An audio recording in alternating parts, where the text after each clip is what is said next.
Magandang umaga ulit sa inyong lahat. Happy weekend, happy Saturday sa inyo mga kabrigadang Pinoy Survivor dito sa Pilipinas at sa anumang parte ng mundo. Thank you for subscribing and thank you for the support. Thank you for watching. Lalo na yung mga tuloy-tuloy lang nanonood araw-araw, nire-review yung mga vlogs, no? Thank you Maraming salamat. Malaking bagay sa akin yon. At nakikilala nyo ako. Para doon sa mga bagong subscribe, just look at the playlist, checkin nyo Pinoy Survivor Video, no? Pinoy Survivor Video number 1 and onward. Sa 200 plus na ngayon yun. And then yung dito sa gitna sa ano kasi yung Community Survivor vlog number 1 to etc. Yun yung how I interact with you guys na nag-subscribe. Minsan may mga tanong sinasagot ko. Yung mga comment ninyo, sinasagot ko. Kung kaya, no? Kung kaya. Ngayon, natabunan na ako ng mga comment Kada kasi manifesto. Na may manifesto na kinakailangan i-take down ko lahat So, mano-mano. Okay, so, kaya ako nag-vlog ulit kasi I felt the need na kailangan kong kahit short lang, no? Para dun sa mga, ito para dun sa mga, mga yung para bukas na may memo daw na kinakailangan umattend ang mga tao, ang mga government employee. So sige lang, attend lang kayo kung gusto ninyo. Ngayon kung ayaw ninyo, wag kayo umattend kasi linggo yan Bukas linggo, di ba? So you know, if I am in government, I will not attend. Bakit? May linggo magsisimba ako. Sino ba kayo para diktahan ako kung anong gagamitin yung linggo ko? Natakutin nyo ako, nasa gobyerno ako kasi gusto nyo makibagay ako. No, it doesn't work that way. Hindi matinong gobyerno yung ganon. Kaya kung kayo, magpapakatakot kayo, sige, continuous kayong tatakutin ng gobyerno. Ang dapat dyan, sabihin nyo, huwag kayong attend. Ganun lang, kasimple yun. O ano, gagawin nila, kakasuhan kayo? O di sige, kasuhan nyo ako and then you use that as evidence. Because there's nothing sa batas natin na kahit yan may memo, paano yun? Nagde-defy ka? Linggo Oras para sa pamilya, oras para sa simba. Anong mas mahalaga sila sa pamilya mo? Mas mahalaga sila kaysa sa simbahan? No. Sa inyo yun, kung kayo gusto nyo maten kayo. Pero kung sa tingin nyo, feel nyo, ayaw nyo maten, huwag kayong maten. At you do it individually and collectively. You protect each other. Ganun lang yun. You text each other, you call each other, you message each other, Facebook or whatever, no? You communicate and then, attend tayo, hindi. Kasi kung ako kung akong inyong head, bisor, hindi ako, huwag na kayo maten. O, di ba? Kung di kayo, sino? Any volunteers dito, yung sacrificial lamb. Hindi. Pero yan, sipsipan. Nakakaloko. Because the government needs to project power, needs to project support na ito, ang dami pang matin. Bagong Pilipinas, di ba? Bagong muka. Grabe, no? How we have reverted back to our old ways, no? Hakot. There was a time na kinakaasaran na natin yung hakot-hakot mentality ng mga politika, ng politiko. Hahakutin para na i-project yung image na ang daming sumusuporta. Deception Will you be instrument of deception? Na lulukoy nila yung ibang Pilipino na so gullible na ang daling utuin na, ang dami Wow, galing. Bagong Pilipinas nilo-launch. How stupid. Tapos na tayo doon. At kayo, tayuan ninyo. Ayaw ko, wag. Yoko, hindi ako attend. Yung ganun ba? And then, sige, kasuhan nyo ako. Tanggalin nyo ako sa gobyerno. Demanda ko kayo. Because you are protected also by the Constitution. Everyone has a right to religion. Pakita nyo yung pangingibabaw ng taong bayan sa Constitution and then sa gobyerno. Dito lang yung gobyerno. Yan ang umu-order sa inyo dito. Nandito kayo, tusan kayo. Kahit kayo nasa gobyerno, they cannot compel you to do their bidding. Yung to submit to their their mga kalokohan. Kaya nasa sa inyo yon. Okay? Ano pa ba ang aking message? So, yun yung ano ko. Kasi nakalimutan ko sabihin kanina yung ano. Kasi worried na worried itong mga tao sa gobyerno atin. Yung mga PNP, okay lang na pumunta kayo kasi trabaho Lalo na yung naka-duty. Pero hindi naka-duty, what for? What for? Para ipakita, para maging instrumento kayo. Well, anyway, natatawa ako kasi nakikinig sila sa advice ko. Meron kaming manifesto, huwag niyo kami papakialaman Pirma-pirma lang, kahit kami mabagal lang, 100 lang isang araw. That is sa 365 days, mga 00. 36,500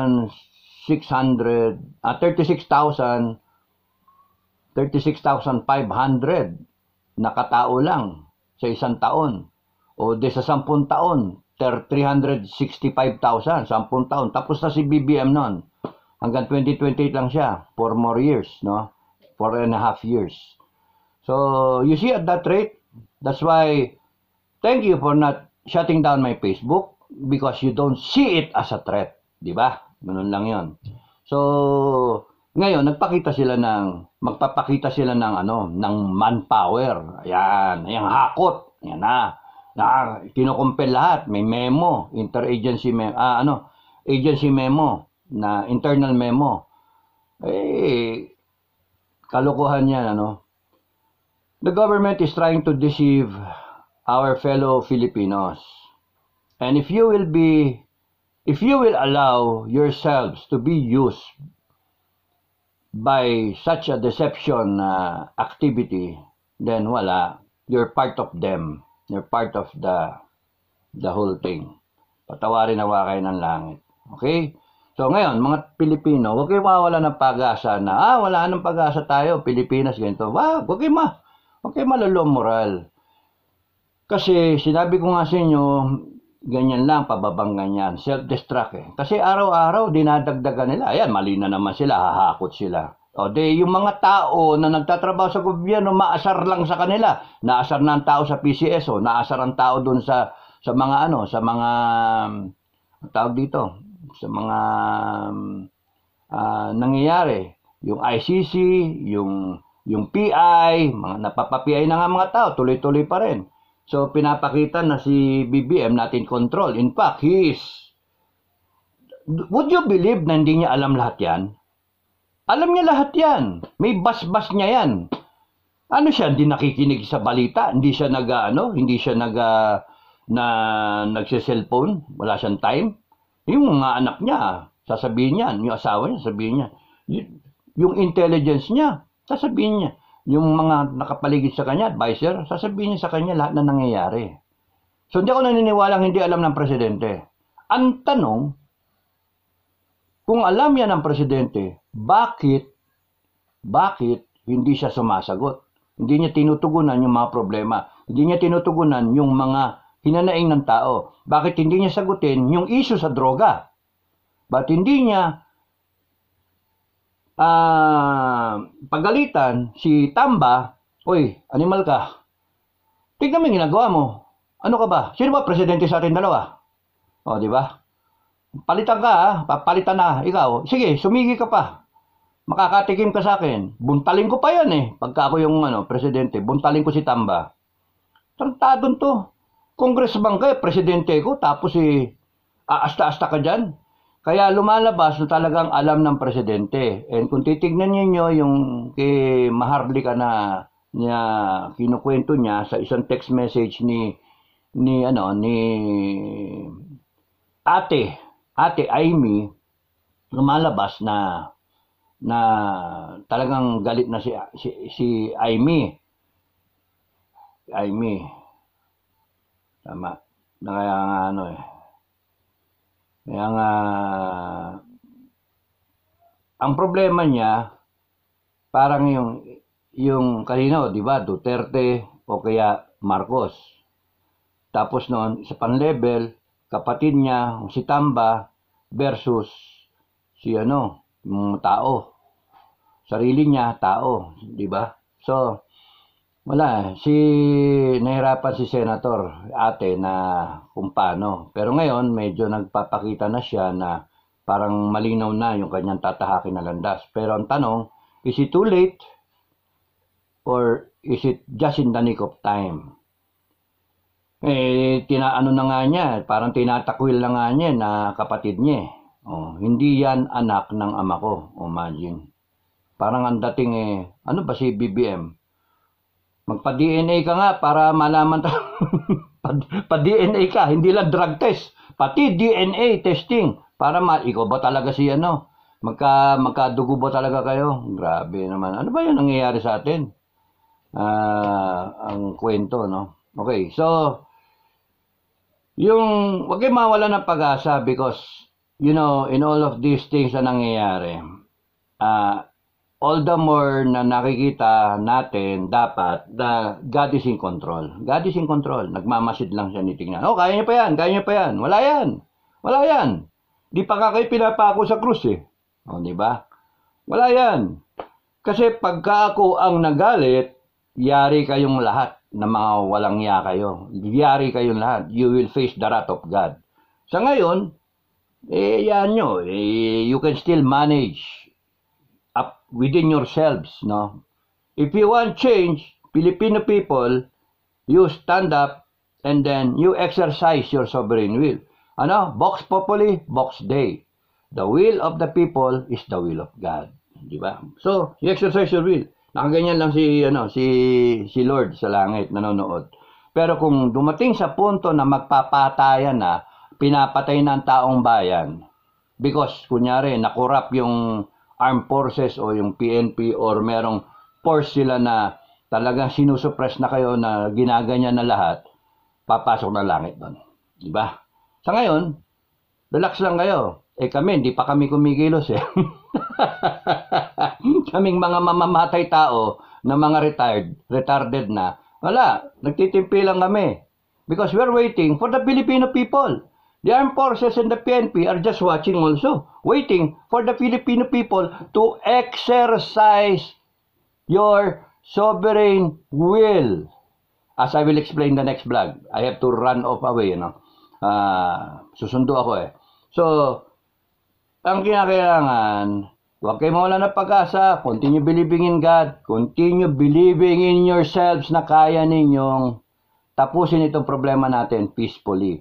You stand up for your rights. You stand up for your sovereign. Ipakita niyo yung sovereign will ninyo. Ang farmer, nakakita niyo na yung farmer na gumagamit ng grass cutter. Tinta mo. Ganon, di ba? Very efficient. Ng control ng masasamang damo. Ang mananabas na efficient, na magaling, yun ang ginagamit. Di ba? Yun ang ginagamit. Pero kung ikaw talaga, sobrang efficient na mananabas, one step higher. Meron ka pang weed killer. I hope you see what I mean, no? Gumagamit ka na ng grass cutter, bush cutter, or whatever you call that. Diba, yung ginagamit sa mga gilid ng kalsada, yung para isang tabas lang na ganyan malinis na kaagad, tanggalin damo. Tapos kahit hindi na nga walisin, nandun na rin, maagnas yun, magiging lupa na rin yung pinagtabasan. Very efficient. Pagka binanata mo pa ng weed killer, wala nang tutubong damo. Yun ang kailangan ng Pilipinas. Grass cutter combination na weed killer. Now, sino man yun? Hintayin natin. Kaya huwag kayo mawala ng pag-asa. Kaya kayo mga hindi attend, bukas, huwag kayo matakot. You stand up. Sabihin nyo, ayoko eh. Inuna ko yung simbahan, inuna ko yung anak ko, pamilya ko, inuna ko. Bakit? Sino ba kayo? Ha? Sino ba kayo? Di magbayad kayo overtime pay kung papatending nyo ako. Kung walang usapan ng overtime pay at titiway kayo, huwag kayo matend. Ganun kasimple lang yun. Diba? Sige, demandahan tayo. Magkasuhan tayo. I-refer ko yung kaso sa korte. Tingnan natin kung sino mananalo. Ganun lang yun. May tawag kayo sa PAO, Public Attorney's Office. Kay Persida, Attorney Persida. So, ganun lang yung Okay, magpapatakot. So, kaming mga ayaw naming gagalaw because ayaw namin ng gulo. Kami naghihintay din. Civilian na kami. Huwag nyo kaming buyuhin na ngayon na. Ngayon na. Huwag nyo buyuhin yung armed forces. Makakalaban nyo yung armed forces pagka ngayon na. No? Magpakita kayo na marami kayo na busit na. Yun. Hindi yung magpapakita bukas yung administration na ang dami nila eh. Oh. Magpapakita naman sa Mindanao na madami rin. Ay nako. Mas marami yung mga majority na Pilipino na walang pakialam, tahimik lang, manonood na lang ng TV bukas, di ba? So, you see, yung predicament ng Pilipinas. Pero kung nagkaroon ng yung umikot yung gulong at nagkaroon ng changes, I would even volunteer myself na ako yung mananabas. Bilugong gulong eh. Ako yung tatabas ng mga tarantado sa gobyerno. Ako yung tatabas sa mga walang yan na yan, mga corrupt na yan. Lahat. Weed killer pa. Ang daming volunteer eh. Batalyon na yung nagbabolunteer eh. Sabi ko, peaceful muna tayo. Wala muna. Ayaw natin kalaban ng armed forces. Yung armed forces eh. Tsaka ayaw mo sila problema. Kasi time nila ngayon eh. Yung armed forces ayaw. Sakit ng ulo ng dalawa eh. Browner tsaka si Acorde. Sakit ng ulo. You watch my next vlog. I'll try to explain the situation. Mag-analyze ako, what's happening where we are. And then, anong tingin ko? What will happen? I'll try to analyze it. Bigyan niya lang ako ng na. Sinulat ko na yun eh. Dapat 3 vlogs ago pa yun eh. Kaya lang na busy kami. Nag-busy ako doon sa aso eh. Nanganak nga eh, di ba? So yun. Maraming salamat sa inyo. Yun lang ang message ko doon sa mga attend, yung balak kong attend bukas, pag-isipan ninyo maigi.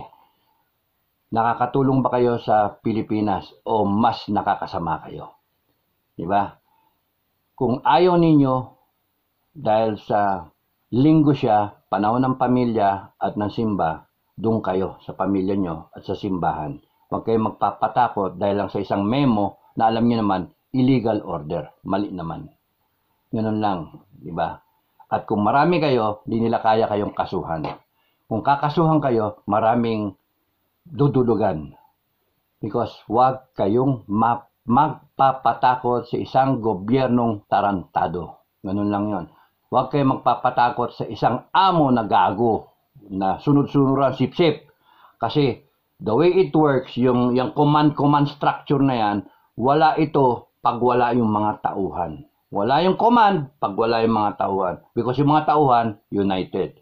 The leader, whoever he is, from top to bottom, the leader, at whatever level you are, mga leader ng gobyerno, tandaan ninyo to, from the lowest mammal, from the supervisor, to the managers, to the high paluting mga secretaries, head of agencies, to the president. Lahat kayo, pati sa armed forces at saka sa PNP, from the lowest mammal to the highest mammal, the leader should know very well na wala kayo, wala yung rangko ninyo, wala lahat kayong yung posisyon ninyo pag wala yung mga tao ninyo. Kaya yung mga tao ninyo, ang alagaan ninyo, na wag maasar sa inyo.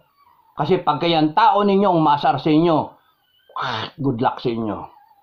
Ano lang, what kind of a president are you kung wala ka ng tao? Wala na yung Filipino people, hindi mo na hawak. What kind of general are you kung wala na yung mga colonel mo, wala na yung mga major, wala na yung kapitan? Uy, wala si Captain Enrique. Wala na yung mga sarento, wala na yung tropa. What kind of manager are you kung ayaw ng mga taong sumunod sa'yo? Kaya wag yung one way, two-way yung relationship lagi. Top down, bottom up. Two-way. Huwag kayong abusado sa inyong mga title at sa mga posisyon ninyo. Because dadating yung araw, mawawala lahat yung tao ninyong hawak. At kayo, pipitigin lang kayo ng tao. So hanggang doon lang ako. Maraming salamat. Happy Sunday. Magdasal na lang kayo. God bless the Philippines. Bye-bye.